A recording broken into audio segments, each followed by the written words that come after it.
There is simply too much debt in the world, way too much debt. In fact, if you calculate all of the debt on Earth, public and private, it is 3.5 times global GDP. That is 3.5 times the value of all of the goods and services produced in all of the global economy. And just as global wealth is distributed in a very unequal way, where you have very wealthy countries largely concentrated in the global north and the west that got rich through colonialism, and the formerly colonized countries in the global south suffer from poverty. Well, just as the world is very unequal in terms of wealth, the debt in the world is also distributed very unequally. Many impoverished countries in the global south are trapped under what is effectively unpayable debt. And yet, wealthy countries in the global north and the west use that debt in order to impose political demands and conditions on indebted countries in the global south, acting in the interests of investors and big corporations, despite the fact that they know that there is so much debt in the world that it cannot be paid off. Again, the total sum of debt is 3.5 times the size of the world economy. Today, I'm going to be talking about this very unequal international financial system. And this is a continuation of a previous video I did in part 1, looking at the debt crises in the United States, where more and more average working people are unable to pay their credit card bills or auto loans, and in fact, defaults and delinquencies on consumer debt are at the highest levels since the 2008 financial crash. At the same time, the US Central Bank, the Federal Reserve, has been aggressively raising interest rates, and this is fueling another debt crisis in terms of real estate. The value of real estate has been declining rapidly, especially commercial real estate, and this is exposing many banks, especially smaller and regional banks, to a serious crisis because such a big portion of their assets are held in the form of mortgages, of real estate loans. And as the value of that real estate plummets, the entire US banking system is in crisis and could potentially collapse. In fact, this year, in 2023, there have been 3 bank crashes, and those were 3 of the 4 largest bank crashes in US history. So if you want to check out that previous video, I will link to it in the description below. But today I'm going to be talking about the debt crisis worldwide, and in particular in the countries of the global south, which represent more than 80% of the world population. The countries that used to be referred to as the third world, today the more popular term is global south, because most of them are in the south geographically.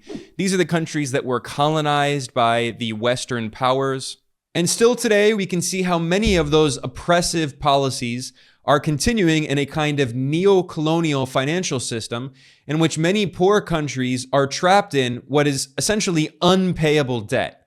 And never forget that that debt is someone else's wealth. That is to say that much of this debt owed by countries in the global south is owed in the form of bonds and other securities that are held as assets by rich people and investors in the global north. Now, I want to begin this analysis today looking at a report published at the beginning of this year by the leading financial services firm S&P Global. It found that global debt has hit a record of $300 trillion, which is 349% of global gross domestic product, that is GDP. What does that mean? That means that all of the debt in the world is 3.5 times the size of the global economy. GDP consists of all of the goods and services produced in an economy. Well, this is the entire world. So this debt is fundamentally unpayable. There is $37,500 of average debt for each person in the world, and yet all of the economies of the world taken together only produce around $12,000 per person. So once again, debt cannot be paid. And as if that were not already enough, in 2022, in response to a crisis in consumer price inflation, the US Central Bank, the Federal Reserve, and other central banks began raising interest rates. So that, the S&P Global points out, that makes debt servicing even more difficult. And that means that they estimate there will be $3 trillion more in interest expenses. That is $380 paid more in interest per person for every single person on Earth. And I really need to emphasize that this is a global average. So we can see how this is a problem with the structure of international financial institutions themselves. This is not simply a problem of individual countries. Now, it's very easy to simply blame individual countries, and this is what Western economists often do. They say, this government is corrupt, this government took on too much debt and was irresponsible. But that argument misses the forest for the trees. When you look at the global average, you can see that this is a systemic problem.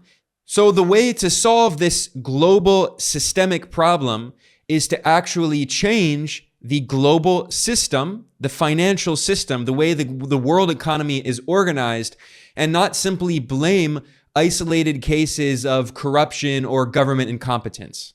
And once again, we should never forget that one person's debt is another person's asset that they profit from. And by the way, not all forms of debt are the same. When we hear debt being discussed in the corporate media, we often hear government debt. There is concern that governments have too much debt. But this is not the only sector where there is a massive amount of debt. And yes, government debt has skyrocketed. In 2007, before the great financial crash of 2008 and 2009, on a global average, government debt represented 58% of GDP. As of 2020, that skyrocketed to 102%. So governments, on average around the world, have slightly more debt than their entire economy produces in 1 year. And that figure has stayed pretty static as of the mid-2022. But we also see huge amounts of debt in other sectors. So for instance, household debt has stayed pretty stable. It has slightly increased around 64%, nearly 2/3 of GDP. That is household debt as a percentage of the entire economy of GDP. And then if you look at financial corporate debt, once again, we see 85% to GDP ratio. That is a massive debt to GDP ratio. And other forms of corporations, non-financial corporations, are also swimming in debt, representing nearly 100% of GDP. And once again, this is the global average. We're not looking at specific countries here. So how can all of this debt be paid off? Well, the answer is it cannot be paid off.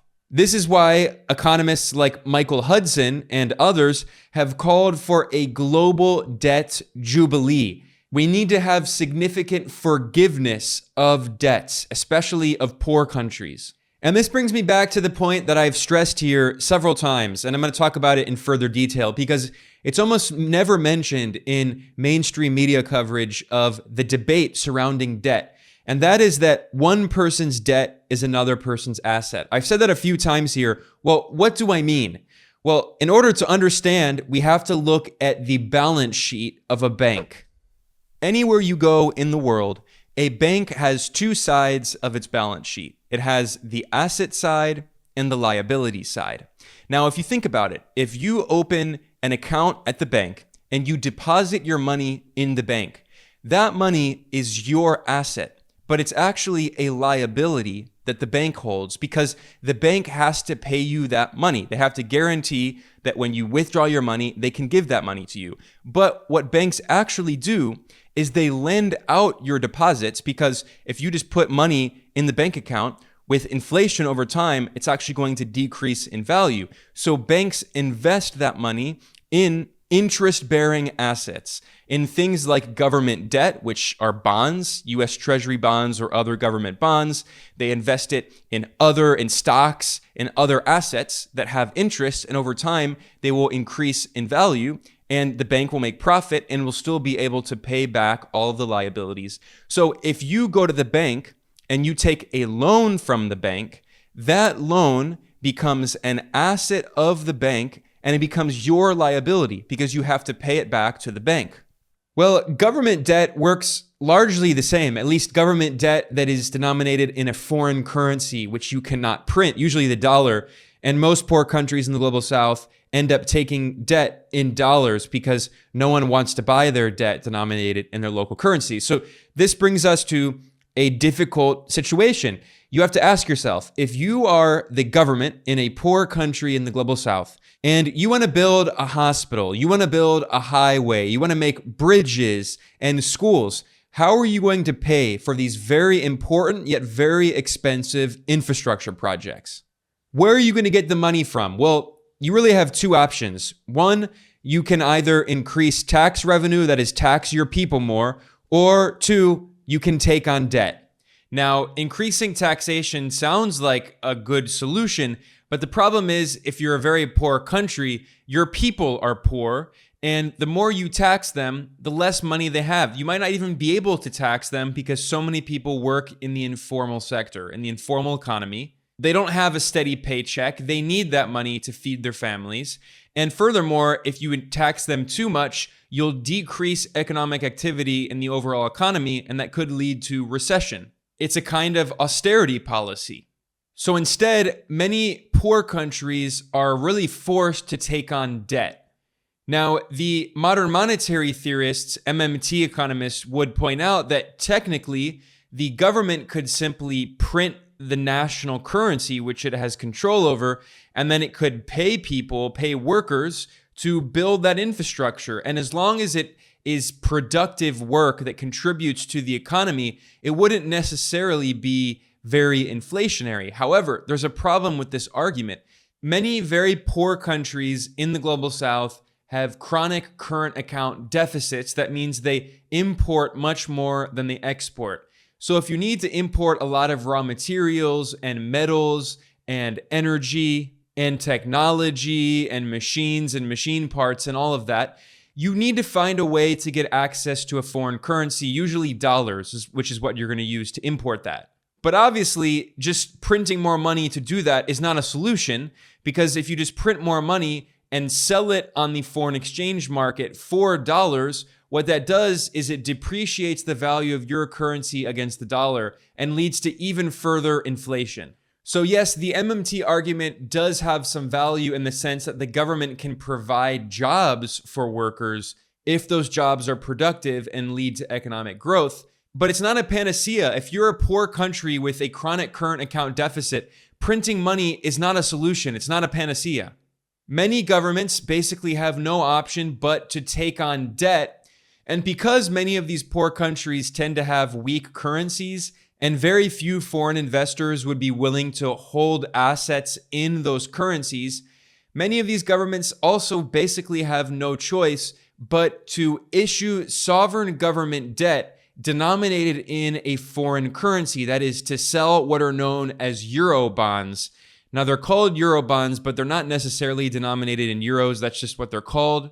And in many cases, what actually happens is that these poor countries, these governments, end up selling debt that is government bonds denominated in dollars, and they cannot print dollars. So for them, for these governments that have euro bonds, their debt is like the debt that you or I have with a bank, like a mortgage or a car loan.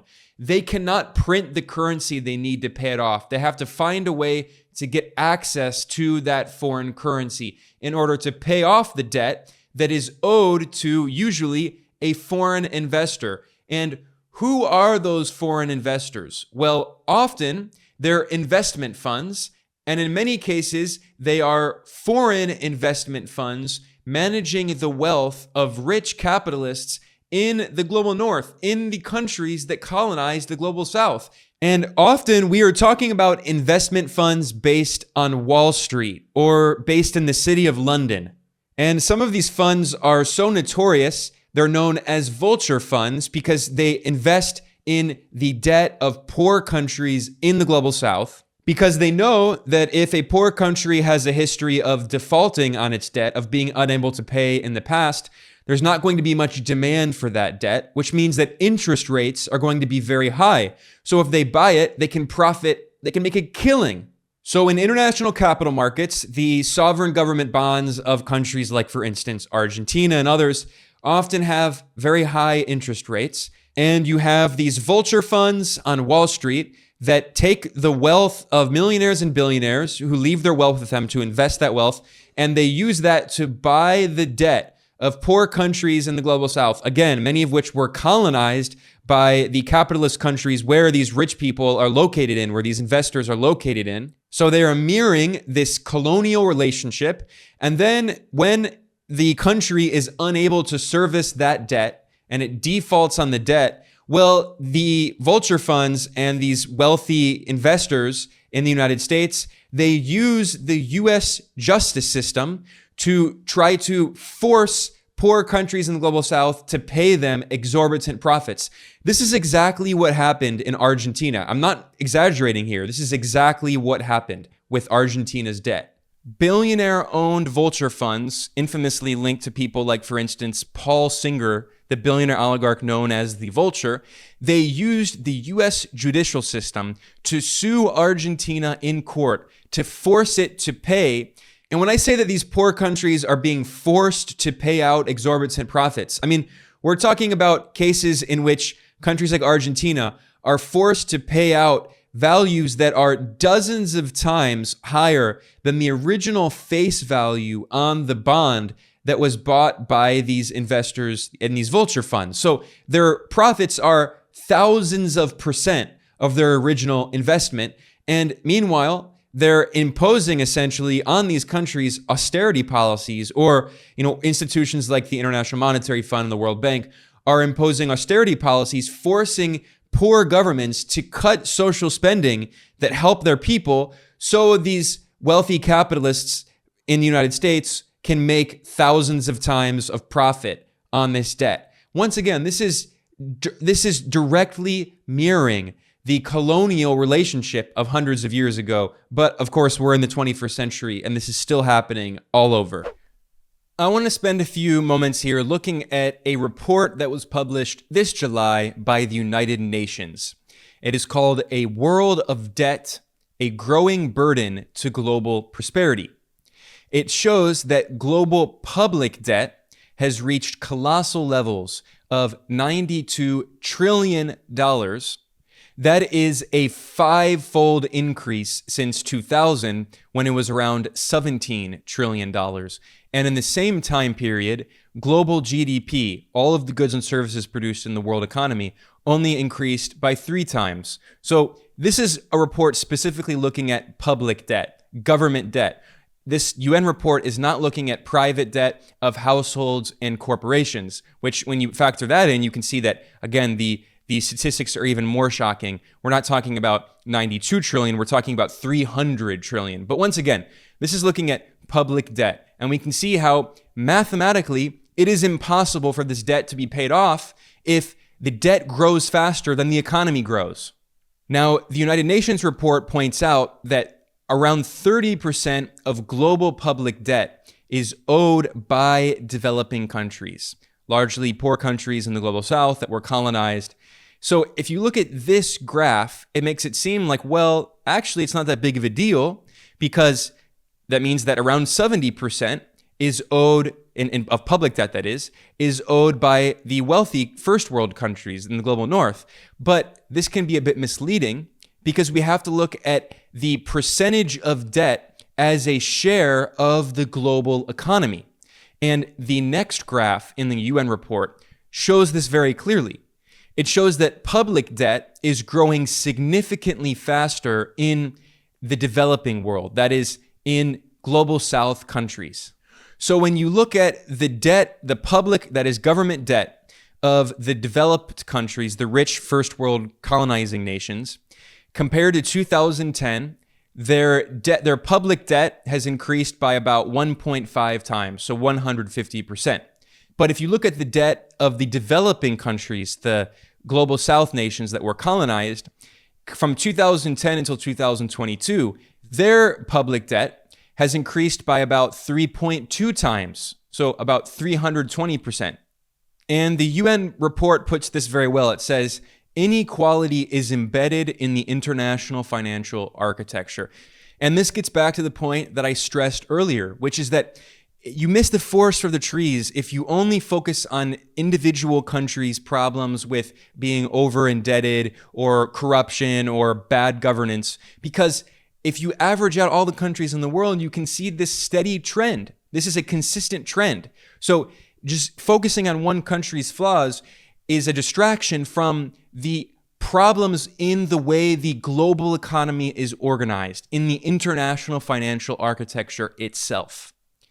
The United Nations points out that the debt burden is heavier for the global South due to external debts, which I'll talk about in a bit, cascading crises like the pandemic, like climate change, the cost of living crisis, that is inflation, which is largely due to the war in Ukraine and the Western sanctions on Russia. And furthermore, another big factor is high and rising borrowing costs, which is also directly related to the Federal Reserve's interest policy and the hegemony of the US dollar. Now, a big reason for this is because more and more countries in the global South are borrowing from private creditors on international capital markets. And in the neoliberal era of capitalism, countries are constantly told that the best way to borrow money is not through a multilateral institution, an international bank, rather to sell sovereign bonds in international capital markets. And this means that more and more countries in the global South are being indebted to private creditors. In the case of the global South as a whole, developing countries, in 2010, less than half of their public debt was owed to private creditors, 47%. And as of 2021, it is now 62% of their public debt that is owed to private creditors. That is largely investment funds, vulture funds, other billionaires and millionaires, largely in the West, on Wall Street, in the city of London, other financial centers. This problem is especially severe in Asia, where in 2010, 39% of public debt was owed to private creditors, and as of 2021, it was 63%. And in Latin America, nearly 3/4, 74% of public debt is owed to private creditors. And once again, this debt of governments in Latin America and the Caribbean, formerly colonized countries that are relatively poor, that debt is held as the wealth of rich people in the colonizing countries largely. And we constantly hear that the United States government, for instance, has too much debt. But what's not mentioned is that despite the fact that rich imperialist countries often have more debt than developing countries, but when poor developing countries try to sell those sovereign bonds in international capital markets, the average bond yields are much higher. So the average bond yield in Germany is 1.5%. In the US, it's around 3%. That's the interest that the government pays on its debt. In Asia, it's 6%, nearly 7%. In Latin America, it's nearly 8%. And in Africa, the average bond yield is nearly 12%. So once again, this is entirely unequal. And simply saying, well, this is how the free market sets the rates, that is obfuscating the fundamental problems of the structural inequality in the global financial system, which is directly related to the legacy of colonialism.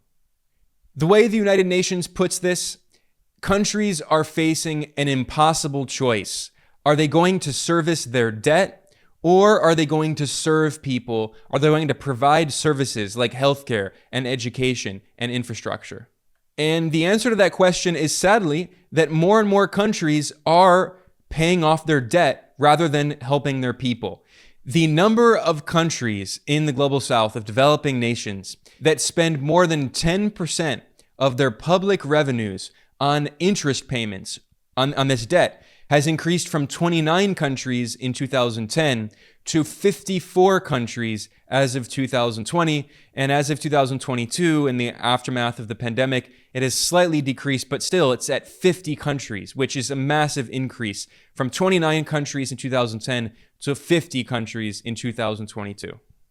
And the share of government revenue in developing countries that goes to paying off public debt has increased. In 2010, it was 4.2% of revenue, and as of 2022, it was nearly 7% of public revenue going off to paying this debt.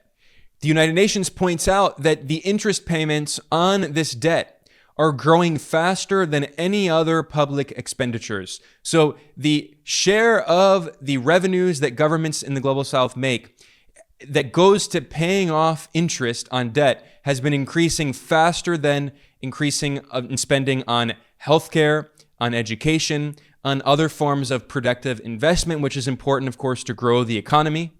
And the United Nations points out people pay the price. Some regions of the world are paying more interest on their debt than they are spending on education and healthcare. In the case of Africa, the average country, and again, this is not looking at individual countries, this is regions on average. The average country in Africa spends more on interest on its debt than it spends on healthcare and education. In Asia, when you exclude China from the data, the average government spends more on interest on its debt than it spends on healthcare. And in Latin America and the Caribbean, the average government spends more on the interest payments on its debt than it spends on investment, public investment to help grow the economy and build good infrastructure. The United Nations reports that 3.3 billion people live in countries that spend more on interest on debt than on education or healthcare. And 3.3 billion people is more than 40% of the world population of roughly 8 billion. We're talking about 2/5 of people on Earth. Finally, the United Nations concludes this report pointing out that inequality is embedded in the international financial architecture. This must change. This is exactly why countries in the Global South have been trying to develop alternatives to the international financial institutions that have trapped them in this kind of debt. I'm talking about the Bretton Woods system, and in particular, the International Monetary Fund, the IMF, and the World Bank. These are the financial institutions that were created in 1944 at the Bretton Woods Conference toward the end of World War II. That was the same conference that established the US dollar as the global reserve currency. And the United States is the only country on earth that has veto power in the World Bank and in the IMF. And the United States has used these institutions as political weapons, imposing political conditionalities on countries, primarily Global South countries, forcing them to impose neoliberal economic reforms, right-wing shock therapy, mass privatizations of public assets, cutting healthcare spending, cutting education spending, deregulating markets, allowing Western capital to flood in and gobble up local industry and destroy infant industries that could be competitors, or to force countries' currencies to be freely floating, which in many cases leads to a significant depreciation in the value of that currency against other currencies, which destroys the purchasing power of workers in small, poor countries in the Global South. So the United States has a long history of using these financial institutions that are ostensibly international and multilateral to advance its political and economic interests. That is why countries have been trying to develop alternatives, like the BRICS bloc created the New Development Bank. China created the Asian Infrastructure Investment Bank. The countries of Latin America created the Banco del Sur, the Bank of the South. And there is a lot of interest around the world in creating these kinds of new alternative financial institutions, especially regional banks, that can help Global South countries develop without being trapped in debt owed to wealthy capitalists on Wall Street or in the City of London and other Western financial centers. This also partially explains why so many countries in the Global South are trying to de-dollarize, seeking alternatives to the US currency, the hegemonic global reserve currency, because Washington weaponizes its currency through the imposition of illegal unilateral sanctions, because the United States prevents countries from accessing some of these international financial institutions like the IMF and the World Bank. It cuts off banks from the SWIFT interbank messaging system, and also because as the US Federal Reserve, the central bank, has been aggressively raising interest rates since 2022, this makes it even more expensive for many poor countries that have their debt denominated in dollars to service that debt. And another very significant factor about this that we should keep in mind is that in the wealthy countries, largely in the global north, the countries that got rich by colonizing the third world, those countries almost always hold their debt, their sovereign debt, in the form of the currencies that they can print. So, for instance, the United States has huge amounts of debt, that's true, but that is debt that is denominated in US dollars. If the US government wanted to, it could print large amounts of dollars to pay off that debt. Now, that would lead to inflation, of course, but they could pay it off. Japan, for instance, also has massive amounts of debt. In fact, Japan has significantly more debt as a share of its economy than the United States. Japan's public debt to GDP ratio is 263%, whereas the US public debt to GDP ratio is 123%. And yet we almost never hear people in the media say, oh no, Japan is not going to be able to pay off its debt. It's going to be in crisis. It's going to be in permanent recession. Because why is that? Because the vast majority of Japan's debt is denominated in yen, in the Japanese currency, which Japan's central bank can print. And in fact, over half of Japan's government bonds, its government debt, are actually owned by the government itself, with more than 90% of its debt held by investors inside the country. But for poor countries in the global south that were colonized by the rich countries in the north, almost all of their debt usually is owed in other currencies, especially dollars. The dollar is the global reserve currency, so it means that many countries, when they need to take on debt to build an infrastructure project or invest in something, then the country often will sell a sovereign government bond, but that will be known as a euro bond, not because it's sold in euros, but because it's sold in a foreign currency. It's denominated usually in the dollar. So Argentina cannot print dollars to pay off its government bonds that are owned by vulture funds on Wall Street. Ghana is another example of this. The Committee for the Abolition of Illegitimate Debt, published a report that showed that Ghana's public debt as a percentage of GDP is nearly 100%, which of course is a lot, but keep in mind that the US and Japan have even higher debt to GDP ratios. And yet the difference is that Ghana's debt is largely denominated in US dollars, which obviously Ghana cannot print. And furthermore, private lenders, that is, again, investment funds on Wall Street and others, they're responsible for 60% of the face value of Ghana's external debt. But because of the high interest rates on those bonds, that in fact represents 75% of the total debt payments that Ghana makes. And the report noted that these lenders will not take any haircuts without a fight. The Ghanaian government is imposing severe spending cuts on public services, the few that exist. So austerity is being imposed on average working people in Ghana, and yet foreign wealthy capitalists are refusing to lose any of the profits that they're making on buying this debt that Ghana sold, and Ghana is unable to simply print money to pay it off. This is a textbook example of the kind of neocolonial relationship that we see that is very common in the global financial system today.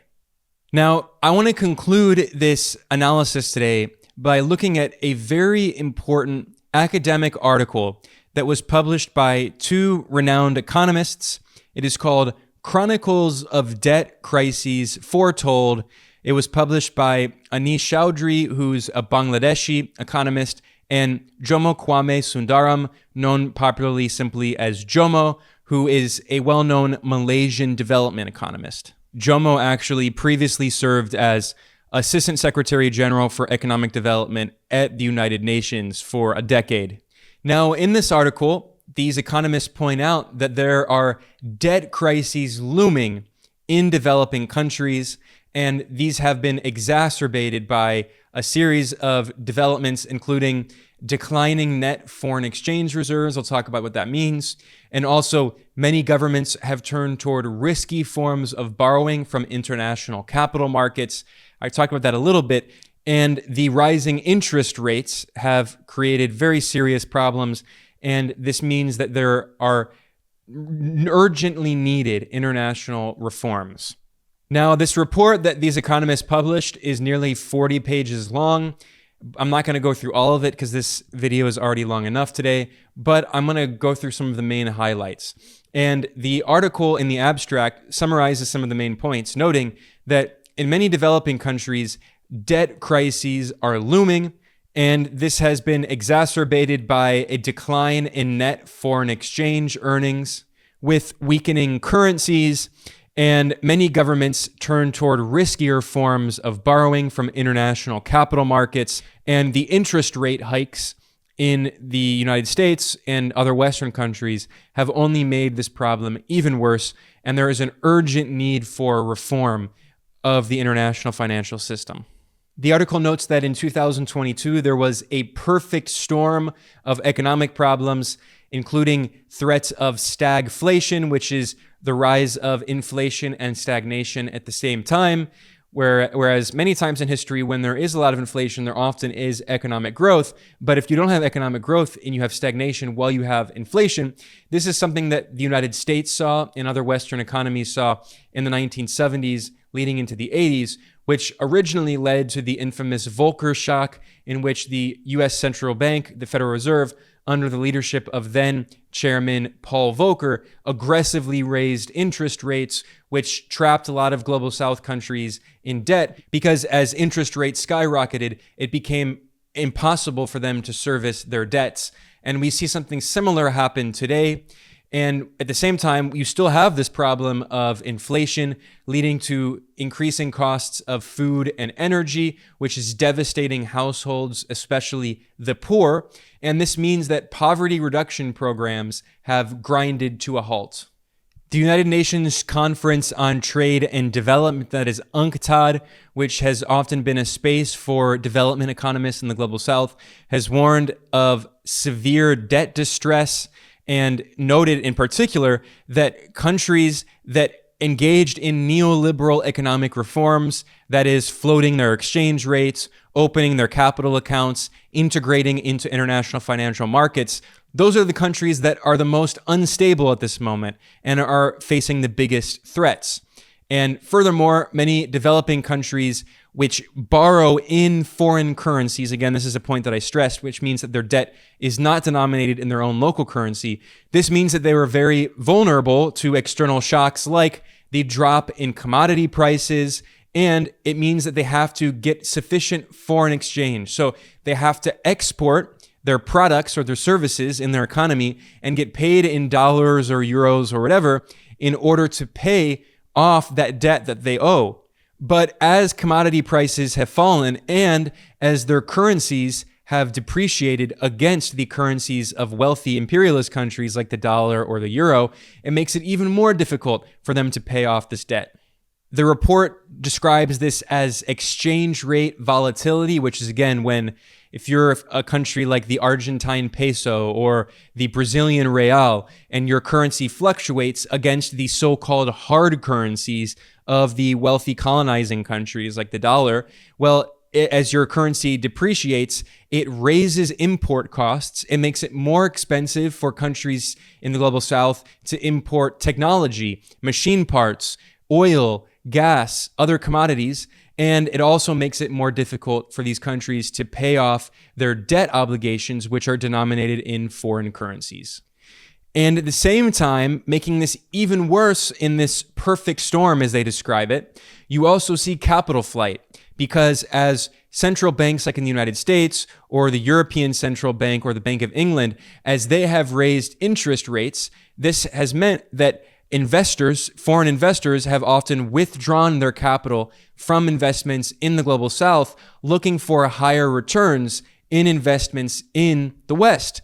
And that leads to a capital flight in the global south, and furthermore, reduced export earnings. And once again, another factor in this perfect storm consists of the supply chain disruptions due not only to the pandemic, by the way, but also to the Ukraine war and sanctions. The article is careful to point out that the Western sanctions on Russia have raised import costs.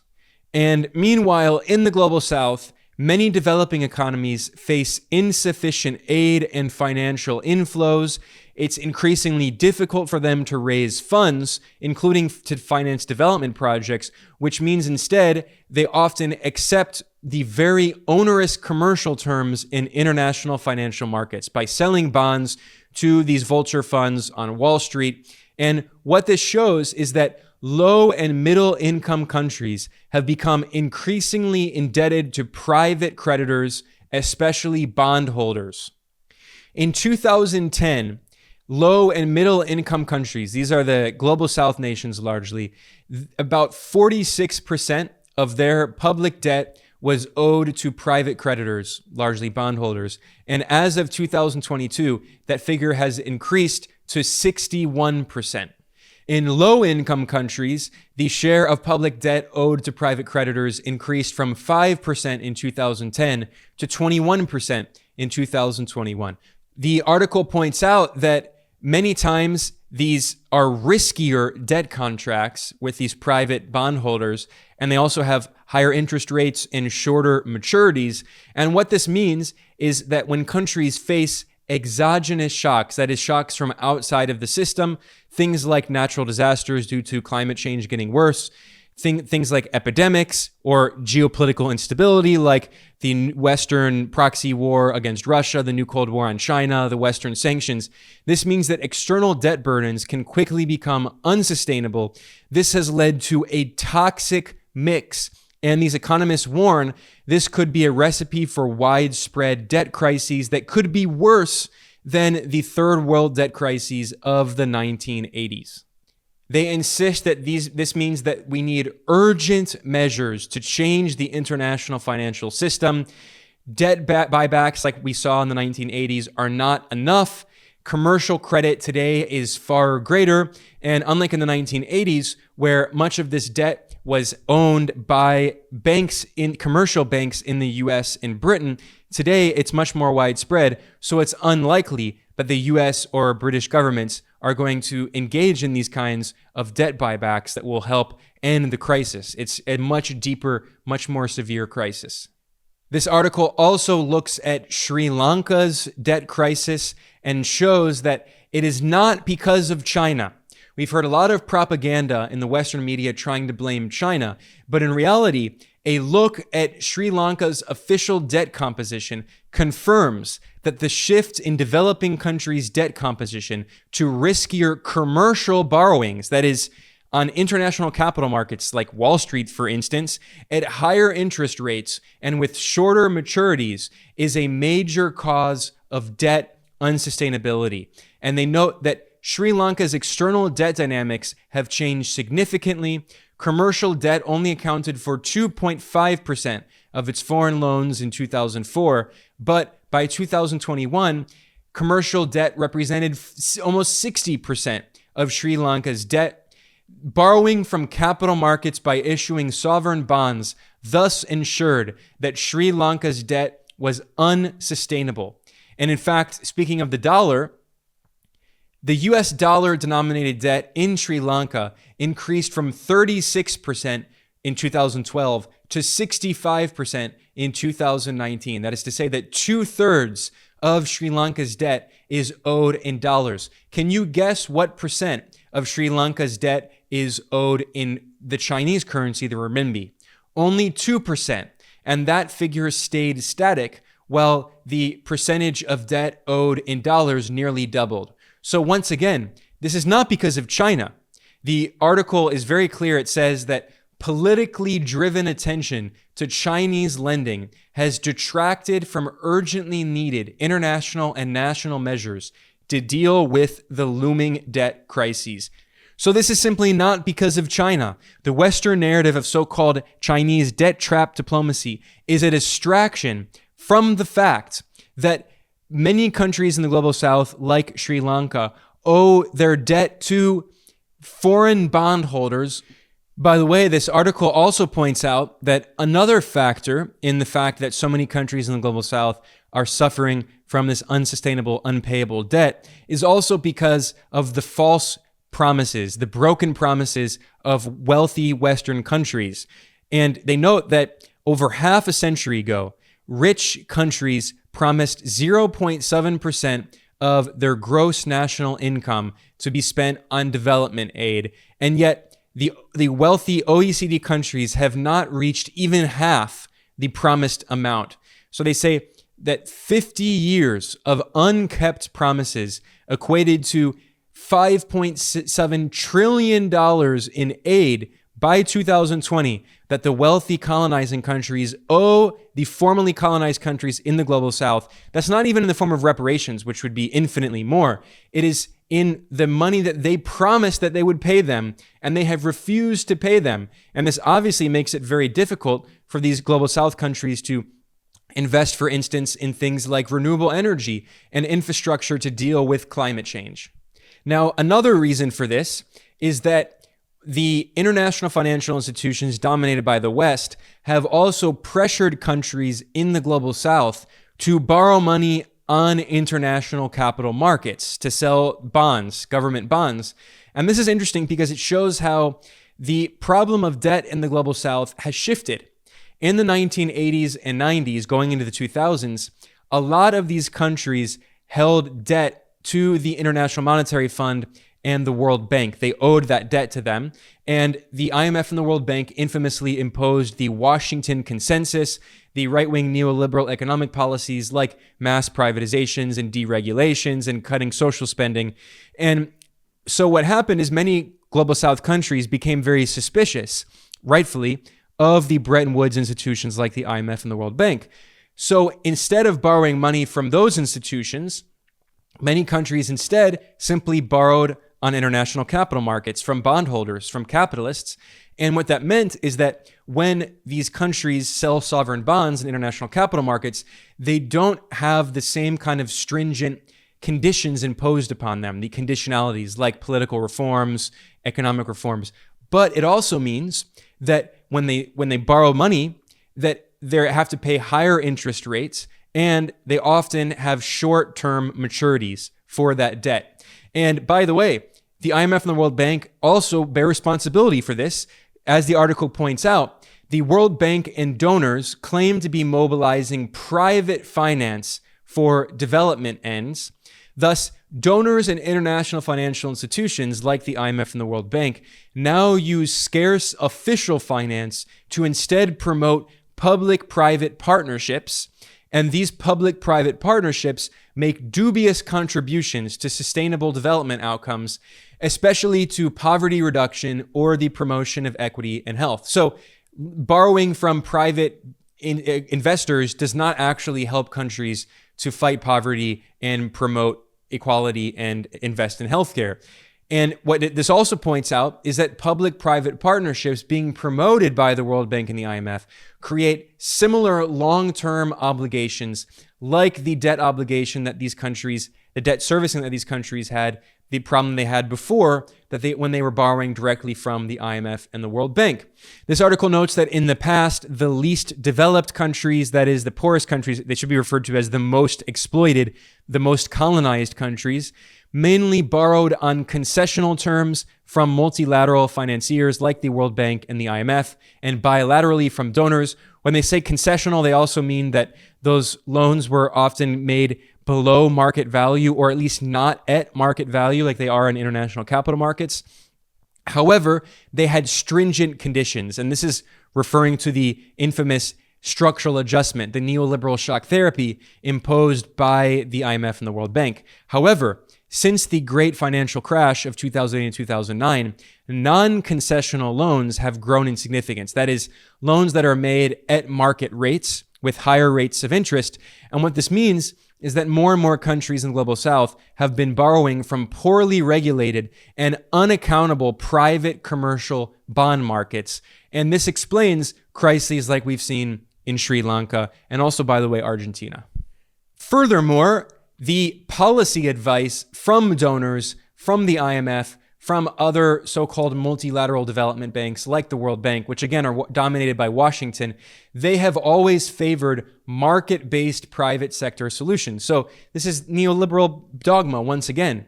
They have opposed countries in the global south engaging in industrial policy to help develop their own infant industries, to challenge the monopolistic corporations of the West. They have also opposed development policies in the global south. Instead, poor, formerly colonized countries have been encouraged by the IMF, by the World Bank, by Western countries to become and remain export-oriented primary commodity or raw material producers. So this is basically just reinforcing the very same neocolonial system that existed before, whereas the British Empire colonized India and stole the resources from India in the form of taxation. And now what happens is these countries in the global north, the colonizing countries, they force the same neocolonial relationship on their former colonies, but instead they say, well, you're not colonized, but you simply have to export your raw materials, your agricultural products, your copper, your oil, your gas, your lithium. You have to export that to us at very low rates, and we're not going to pay you fair for it. We're going to overthrow any government that tries to nationalize those resources. We're going to make sure that our corporations get a huge percentage of the proceeds, that they make much of the revenue of and the profits of selling those natural resources. And we're going to try to prevent global south countries from developing their own industries to challenge our industries. So by telling countries in the global south the only way to get rich is simply exporting primary commodities and raw materials, well, that's not a way that a country can actually develop. So it's trapping them permanently in this neocolonial relationship. And of course, at the same time, this article notes that these same institutions have encouraged tax cuts with less direct taxation of corporations, especially from abroad, claiming this is necessary to attract foreign direct investment. The World Bank constantly promotes this idea that you have to cut taxes on corporations in the global south in order to attract the investment of those corporations. But this article notes that this is entirely ideologically driven. It's not driven by evidence. In fact, it's the exact opposite. The reality is that these tax cuts on corporations have failed to incentivize FDI, foreign direct investment, but they have reduced government revenue and the ability of governments to service their debt and to improve government spending.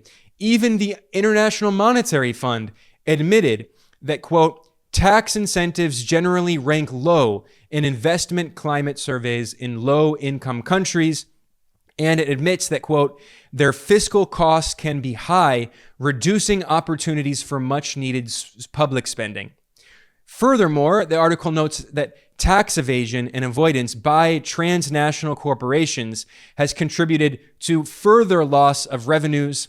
In low and middle income countries, it actually, the refusal by corporations to pay taxes results in a loss of revenues representing 5 to 8% of GDP in countries like Guyana, Chad, Guinea, Zambia, and Pakistan. Whereas in the wealthy imperialist countries like Germany and France, tax evasion by transnational corporations only represents losses of around 0.6 to 1% of GDP. So once again, we see wealthy imperialist countries telling global south countries to engage in these neoliberal economic policies, and it's completely ideological. It does not help them to grow their economies. It actually hurts them. Now, as this article starts wrapping up, it criticizes popular Western media narratives, and it notes that most discussion of developing country debt ignores the primary causes, and instead we constantly hear Western governments and media outlets and financial institutions blame corruption and poor governance. And we also see geopolitical discourses that are politically motivated, and the West blames China and the so-called China debt trap diplomacy. Western observers, including the IMF and the World Bank, accuse Chinese lenders of lacking transparency. However, independent studies have debunked the China so-called debt trap narrative. Even a report by Chatham House, which is a British think tank which is funded by Western governments. It's completely mainstream, totally linked to the British government. They found that Sri Lanka's undeniable debt distress was mainly due to excessive borrowing from Western-dominated capital markets, not Chinese banks. Although China has become a major creditor of many African nations, the scale of its lending has actually been decreasing since 2016, and the evidence to date suggests that China has not engaged in deliberate debt trap diplomacy in the Pacific. In fact, China announced it was forgiving 23 interest-free loans to 17 African countries in 2022. Western governments criticized China for insisting that the IMF and World Bank and other multilateral development banks should also engage in debt relief, because they constantly tell China to unilaterally forgive the debt that countries have with China. But then China says, why should we be the only ones who forgive our debt? Why won't the IMF and the World Bank forgive the debt that Global South countries owe them? Why is the burden of debt forgiveness always only on China's shoulders? And this article points out that China's insistence that multilateral development banks like the IMF and the World Bank must also forgive debt is supported by other countries in the Global South, including many African countries. And it notes that South Africa's president, Cyril Ramaphosa, has called for the same thing. This article stresses that discourses such as China's alleged debt trap diplomacy or blaming countries in the Global South for a lack of good governance and corruption, this all distracts from urgently needed measures to avert and alleviate debt distress. And they talk about ways to kind of solve some of these problems and the urgent need for reforming the international financial system. In particular, they note that private bond markets have changed significantly since the debt crisis of the 1980s. And today, private creditors are in many cases more varied and even more powerful than commercial banks. They stress that international financial institutions should never be used to support the interests of creditor countries. Never. And that's always what they do. The IMF and the World Bank always act on behalf of the wealthy imperialist creditor countries. So they call for a series of different policies, and they note that some of those policies have been blocked by the US government, including the Donald Trump administration. Again, I've gone very long with this. This report is nearly 40 pages long. I mean, it really, there's so much it goes into. It's an incredible report. They have a lot of proposals, including creating new multilateral frameworks for sovereign debt restructuring, allowing Global South countries to have a seat at the table for developing international tax rules, allowing developing countries to have a leading role at the UN, so reforming and restructuring the United Nations, delays in debt repayments, also securing more tax revenue, having central banks not be independent like the neoliberal orthodoxy, but instead focused on developmental policies, coordinating fiscal and monetary policies, all of these things together. I'm going to conclude here because I've gone way longer than I was planning today. And I've stressed this point again and again, but I think you can see very clearly from the reports that I've looked at today, from the United Nations, from S&P Global, the leading global financial services company, US financial services company, from looking at two world-renowned development economists, you can see very clearly that, yes, there is way too much debt in the world. And in particular, countries in the Global South are trapped in debt that is fundamentally unjust, and it reflects the same kind of colonial system that we had before. And today it is a neocolonial system, and that debt needs to be forgiven because the debt of much of the debt of these Global South countries is actually held as the wealth of rich capitalist oligarchs in the global north. And as the economist Michael Hudson has called for, the world desperately needs a debt jubilee. This debt needs to be forgiven because it cannot be paid. Mathematically, it cannot be paid. Global debt is once again 3.5 times the size of the global economy. This is a completely irrational, insane system, and it has to be fundamentally changed. On that note, I'm going to conclude. I'm Ben Norton. This is Geopolitical Economy Report. If you're on YouTube, please subscribe to help promote this material in the algorithm. And every video that we do is also released as an audio-only podcast version if you prefer listening. And if you like the work that we do here, please consider supporting us. You can go to geopoliticaleconomy.com/support, and there are several ways you can donate. The best way is you can become a patron over at patreon.com/geopoliticaleconomy. We are entirely independent. We do not have any institutional support. We do not have any large donors. We rely entirely on small donations from viewers and listeners like you. So once again, I want to thank you for joining me today in this extremely long episode. See you next time.